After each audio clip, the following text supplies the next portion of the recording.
Let's just see. To the top left-hand side, our blue Terran player is aLive. His opponent down to the bottom right-hand side, our red Zerg player from Team Liquid is TLO.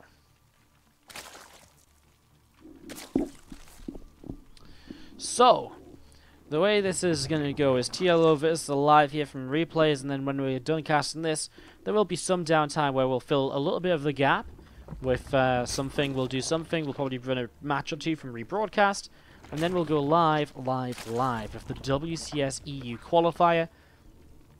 Again, as far as I'm aware, there's no mainstream for that today, but we are probably going to... I believe we actually get to act as mainstream because we're getting Battle.net promotion, which is kind of awesome, kind of sick if you ask me, so... At least they told me that they were going to do it, so we will see, but that's pretty sick. So yeah, TLO versus aLive here. Let's see how these matches went as... I see a gas pool opening actually from TLO in the early stages here on Abyssal Reef already, so... We're already setting up in towards a little bit of an interesting scenario.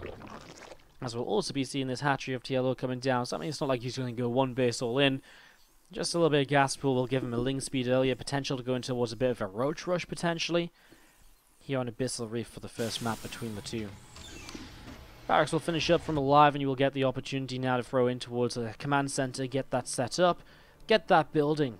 And just go in towards his own expansion on this upper left side here. So that's what we're going to be seeing from aLive. CC on the way up now. And it is indeed actually a very fast roach run from TLO, so he is going to get very aggressive here right away. So getting very aggressive here very early on that roach run, on its way up and getting ready to roll. Now we do see a couple of Zerglings heading out in towards the center of the map. They're going to continue to head up in towards the upper left-hand side. And obviously one of the big ideas with this is that you try and keep the Reaper back at home. And by keeping the Reaper back at home dealing with Zerglings, the Reaper doesn't get across the map to scout the roaches. As we're going to see TLO, I mean, even if the Reaper does go across, that means he will slow down the CC a lot, and then he starts to take advantages, and he starts to get into a bit of a stronger position anyways. So we're going to see those couple of Lingers moving in, and they will start to nibble away at this SCV already, so SCV taking a couple shots of damage. Two more Lingers peeling away and going towards the top side, and 5 roaches on the way out, but again, that Reaper turned around, and he didn't see anything beyond the fact it was just a pool first build, because of the fact the hatchery isn't finished yet, so... aLive playing a bit blind at the moment as the first Ravagers start to morph in from TLO. He'll be continuing to move across the map here in the next few moments as the Reaper does just find those couple of Zerglings, and so he will be able to shut those down. So TLO, the one with the aggression here early on, as he actually gets 2 more Lings though towards this natural. Well, 2 Marines on the ramp, but he might be able to stop this SCV from building the natural. He gets the kill actually. And so TLO is already slowing this down even further. And again, his Ravagers are continuing to come across the map here, getting ready to continue being aggressive. It was a Cyclone though from aLive, a very safe way to play rather than just building straight in towards Hellions or something. So he does have a Cyclone to help himself out against 3 Ravagers already. That's going to be very important, especially the Cyclone. The Ravagers are not armored, and so they don't really kind of fare too well against the Cyclone. They don't kind of minimize the damage very well or so. As you can see, those Ravagers continue to come up the ramp, and the Cyclone is just about able to dodge away for now. 2 roaches coming up here as well, and you're going to see Corrosive Bars continue to drop on into play. And this depot getting lower and lower, actually does now drop for good, so depot goes down, and so far TLO retaining his units, by the way, only the 4 Zerglings lost. Very nicely done. Now the Cyclone does target fire nicely, and we're going to see a new Cyclone popping out, and it is actually going to help a lot in terms of cleaning this up, and those Ravagers, and just as I talked about TLO retaining his units nicely, now he starts to lose pretty much everything, as we do see that Ravager pushed away in towards the center of the map. Bayonet's behind this from TLO, who has Ling speed on the way up. A few more Lings as well, I guess, to try and stay alive and stay safe, I suppose, as well. Just make sure nothing too crazy is going to come in and do too much to him here.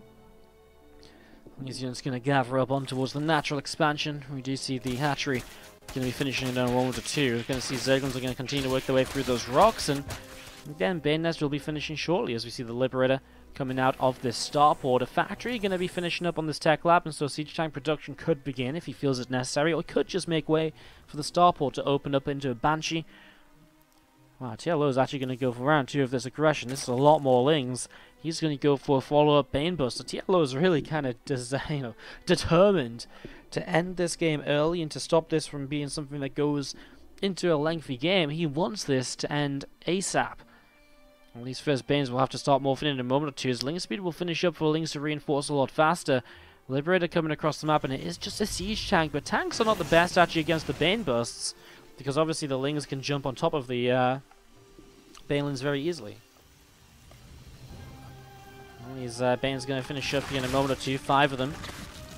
That's enough to break through the depots, although there isn't actually any depots up here at all just yet. As you're going to see the Lings running through force around. The tank will go up to the high ground. And at this point, the Banes will... Ooh, I don't like that. Do I like that?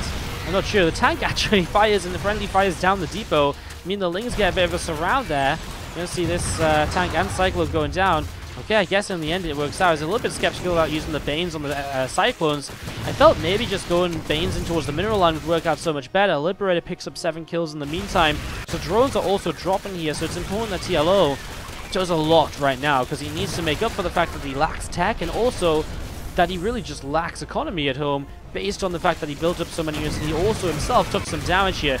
And this is really nice, a very nice set of worker kills coming down. He's killing off so many of these SCVs. A few more Lings going to stream in towards the natural mineral line, which is somewhere that aLive probably doesn't feel as though he can defend just yet. A couple of depots going down too, and TLO maximizing the damage as he does now go into drones behind this. Just going into drones behind this, these Lings come up the ramp. Oh, I love it. The starport and wall off is huge here, and that corrosive bow will not be enough to get a kill on the siege tank. 27 workers killed, but that will be it for now. And aLive has a third CC to fall back on too, so a 10 worker deficit. That's really pretty okay for him. There's another couple of Ravagers will morph in. So another couple of Ravagers will morph in here, and more Lings coming out. A few more Queens on the way up from TLO. And TLO going to push on forwards and look to see if we can do a little bit more. This Viking will get picked off as well. Viking goes down, siege tank, another one will move down the low ground to help out. Looks as though TLO... Oh, I was going to say, I kind of liked it. He's leaving him plenty of time, and instead decides to stick around where he'll kill off a few Marines, but is it worth it for the Ravagers? Probably. I kind of feel like no, but maybe. He's actually going to get the siege tank now with a few more Lings streaming in, or at least he will try to. Looks as though he'll just go for the SCV kills instead, which is something he can get as back on the other side of the map. We haven't been in the Zerg base a lot, but he's been pulled apart by a Liberator. And also another couple of drones there, and again, just workers all over the shop, which are not quite adding up together. A few more Lings in the natural expansion here, and we are going to see the third CC of aLive. Well, still up and should be trying to produce as many workers as possible, though he also needs to make sure he doesn't skip on units, because if TLO does just make a wave of Zerglings or so, then it would hurt quite a bit for him, as we're going to see these Zerglings going to be going into towards the upper left side. Plus 1 vehicle weapons from aLive, so he's looking to play mech in the long run. I mean, he's continuing to produce Marines right now for the sole reason that he just needs as much as he can get on the ground just to help against attacks. Another couple of SCVs. TLO just trading out Lings for SCVs. I mean, you've got to remember that TLO made Lings instead of drones to get those Lings across the map, so it's not the end of the world from the point of view of aLive. So we do just have all more Marines gathering up together, that bunker still in place, and for now it looks as though aLive will not be under any further pressure. TLO begin to move on with his game, although in terms of tech, etc., he's kind of still non-existent, right? He still doesn't have any upgrades starting, he still doesn't have a lair to continue through. At the moment, it just seems as though it's going to be pure Roach Ling. As you do see, Roaches and Lings currently working their way through those rocks here on this ramp. So, Roaches and Lings making their way through these rocks and opening up this little bit of a larger pathway. There's the lair finally starting up here, so TLO will begin to transition out. As we see extra factories built from aLive, and his mech play will start to build up. And honestly, despite how this game seems to have looked so far, if you kind of look in a very kind of, I guess, if you look at it very bluntly, I was just kind of very passively, it looked great for TLO. He's done a lot of damage, he's slowed Terran down. The reality is, the Terran player has still got 3 CCs. He's building up his SCV count somewhat decently behind this. You know, the income is pretty, you know, is not too far ahead in favor of TLO. You know, this Liberator across the map, this is the second one now, which picks up another 3 drones, but, I mean, if you actually look at units lost, TLO lost 14 drones to those Liberators. If he never lost those drones, boy, imagine the position he'd be in. He'd already be on 70 workers, you know, and probably beyond that as well, because he would have had that economy earlier in the game to build even more drones faster and then more units faster. That Liberator from aLive really did some saving grace damage for him, which kept him in this, as we're going to see just a single corrosive buff, and now the Queen coming forwards. Liberator denied. Doesn't actually get any kills there as it's sieged up. But my whole point was that, you know, aLive, with that saving grace of the Liberator, he is now in a position where, okay, 20 workers down isn't brilliant, but he's building up on free bases, he's building into mech, he's getting his production going, and there's upgrades coming through as well. It is possible that this still works out somewhat okay for him. That opportunity is still there to some extent. Lings and Ravagers will begin to gather up. Siege tank firing now actually turns away a couple of Lings pretty darn swiftly. A couple of Roaches going to start leading the charge as well, and there's one Roach going down already. A second Roach will begin to drop too. Some corrosive bars will come in. I don't like this from TLO. This is really sort of a, I think I'm further ahead than I am move. He loses a lot of army, and it's moves like this that will just help aLive to stay in a better position and produce himself to stay in a better position as well moving forwards. TLO will throw into the hive now a lot of extra drones. He's going to be like 90 to 100 workers very soon. And that's going to be a lot of workers to work from, but he needs to get an army up, because otherwise very shortly here, with the extra upgrades in play, aLive's army is going to get extremely scary and very difficult to make this happen. More tanks gathering together. As we do see the Hive and the Hydra's Den is going to be finishing up shortly. I mean, just to switch in towards Hydras in general, as we actually can see a Dropper Lord too. So TLO with some potential aggression still on his mind. 1-1 upgrade still on the way out here from the Zerg player, and something which I guess he'll now start catching up for in the terms of against the Terran. He throws down a Spire as well, so maybe aiming to hit Broodlords here eventually. He's not going to hit them too quickly. I was just going to be seeing the Marines, tanks, a couple of Hellbats moving forwards. Going to see what else is happening. So 2 Medivacs up in the sky, moving in towards the center, and we are going to see this Dropper Lord. You see where it can go. A few more tanks on the way up, plus 2 vehicle weapons coming on through, and we are going to see the muscular augment on the Hydra's Den coming up as well. He has continued to set up into that, as we're going to see Roaches and Ravagers from the south side, some from the right. I don't think TLO has enough, honestly. These tanks aren't sieging up though, so maybe he really does. Okay, TLO has more than enough now that I'm looking at this again. Oh, and he kills the Medivacs with the corrosive vials there. Well, that's going to be a big deal, as now those tanks will continue to drop, and Queens and Hydras keep on pushing through. I actually really think as though if those tanks had just sieged up a lot faster, this would have been a lot more difficult for TLO. I actually don't think he would have done as well here. I mean, I think the tanks, even if they just got a couple of volleys off, would have done more than they did in a single target damage load there. As we now see these units coming up in towards the natural expansion. I mean, TLO across the map, or maybe he does start to do a little bit too much now. Maybe this is where the game can keep on swinging in his favor. I really thought aLive was starting to win that fight. Anyways, Hydra's continuing to pick his way through the Hellbats.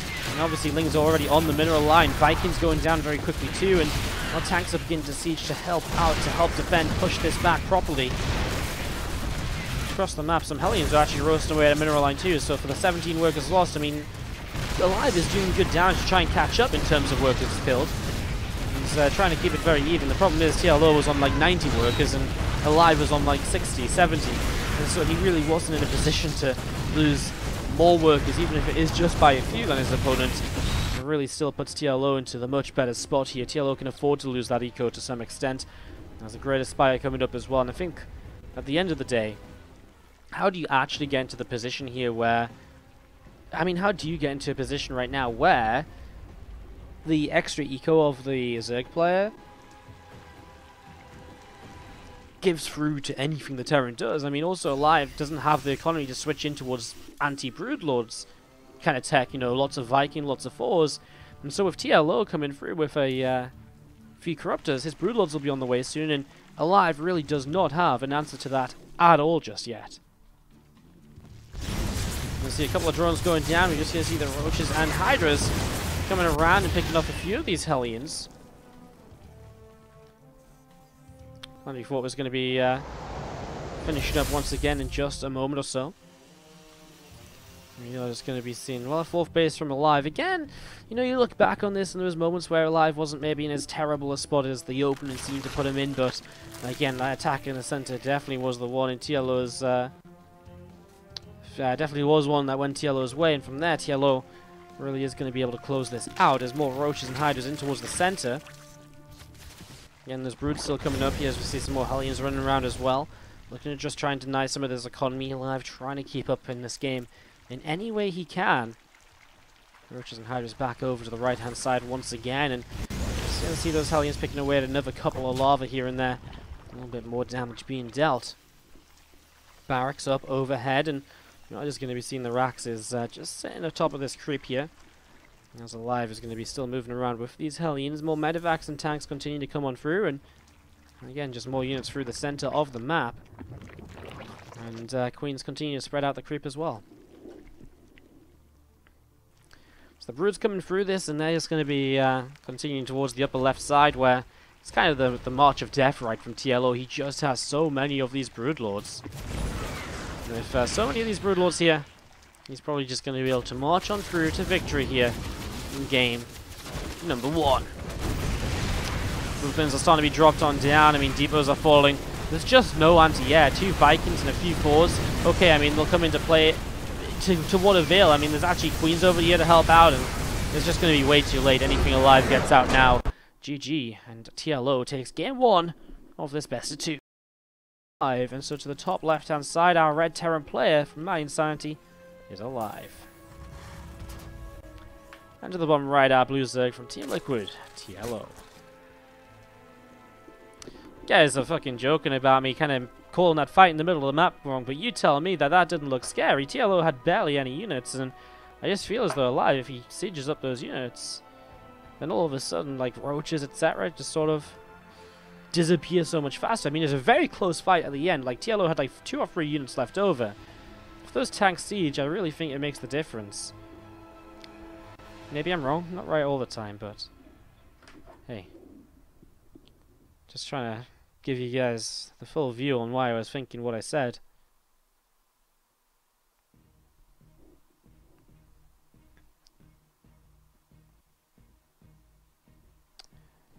Early game here. In game number 2, aLive and TLO are off to a bit more of a regular start already. The hatch gas pool takes away a lot of potential roach pressure, a lot of potential attacks that we could have seen here from the Zerg against the Terran.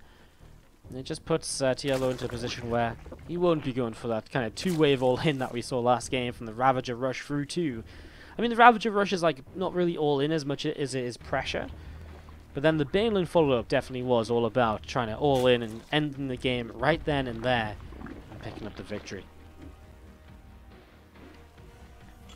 Well, going to be seeing the Reaper on the way out right now from aLive, his Reaper expansion in play, and we'll see, maybe get a chance to actually see his build order this time around, because obviously what we got to see in game number 1 was disrupted pretty early by the roaches being played by TLO, and so we'll see what he wants to do here in game 2. A lot of different possibilities. Maybe we actually do get to see Hellions this time around.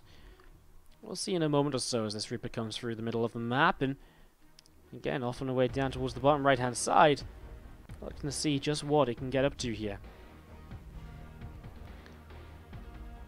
Initial dance with Lings actually misses the drone towards the third base, sees it, but doesn't really, you know, he's not here in time to realistically get a kill or anything on that, as TLO is able to get the Spore Crawler down to protect this. We're going to be seeing the drone just go down, a second drone being targeted as well. This Reaper is going to get pushed away also.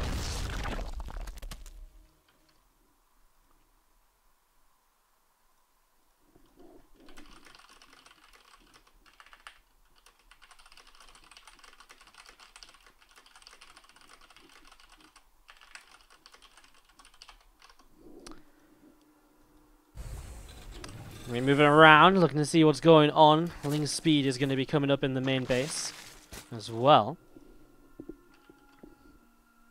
Queen coming through as well, and just looking to see what else is happening here. As this Reaper is still looking to see what else is happening.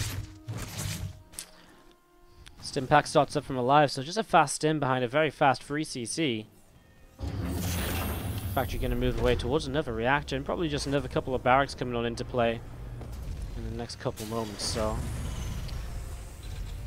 going in towards the barracks, just going into straight up bio play off a 3cc aLive, pretty much as macro focused as you can get here so far. 2 Hellions continue to come around, look to see what else is going to happen, and yeah, and Stimpack continue to come through, as we will be seeing those Hellions picking off that Zergling. Nicely done. Third hatch is coming up on the right-hand side. Obviously getting that early, and we'll just begin to saturate. I mean, for the 3cc, you can't really mess around too much with unit production. TLO does see this. So it should mostly be about drones for him, but at the same time, he does want to make sure that, you know, a bunch of Hellions don't run into a mineral line and kill everything. So you will need a few lings here and there, and queens in position. But for now, he's okay. Like 4, 6 lings, it really doesn't need to be a lot. And especially with the way that a lot of Terran players play now, which is actually with the factory away early on only 2 Hellions. This is something that TLO sees as well, right? Sees the factory building a reactor, so he knows it's only 2 Hellions. And if only 2 Hellions coming up, it really does mean that TLO can get away with just lots and lots of drones, playing greedy against what is the greedy Terran player who already has engineering base down, 1-1 upgrades coming through. TLO will be setting up into his own upgrade shortly. He just had double Evo build, and did he cancel one, or am I just imagining things? Maybe he only had one building. I just saw it as 2. Anyways, first Evo finishes up, so he can start some of his upgrades going into the Baneland Nest as well. And obviously, I think the next thing that TLO just needs to make sure he gets is, of course, the lair, so he can then go in towards Bane speed and everything else too. A few Marines pull back in towards the natural base, as we are going to be seeing a couple more Zerglings. Moving around, a couple of Queens setting up on the right-hand side as well. 4th hatchery from TLO.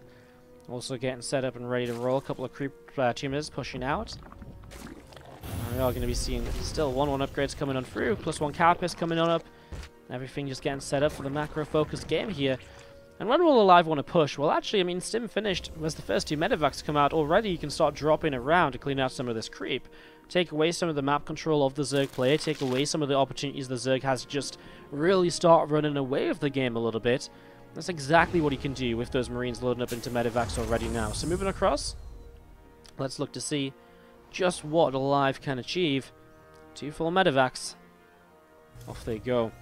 Well, Combat Shields is coming up as well here at the same time, so aLive already halfway done on that, and it will actually line up nicely for 1-1 and Combat Shields to finish at a similar timing, probably with 4 medevacs on the map. Can make for a bit of a bigger push.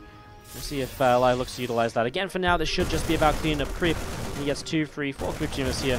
Actually gets a lot of the creep out and towards the center of the map, which is one of the more important positions to clean up the creep from, of course. So we are going to be seeing those Marines. Still just fighting here. Banes are actually getting a pretty good connection. And a chunk of the Marines do go down, so that's some good pickoffs right there. As you're going to see Lings, another Bane. Setting it up down to the south side. This medevac off and away back up top. Off to see where it can go to. And again, a few more barracks on the way up as well. 2 more medevacs finish up, and we do see +2/+2 on the way from aLive. And this bio style here at the stage, as we're going to be seeing the Marines. Still just down to the south, and again, the 2 medevacs up top. Looking to see where they can go as well.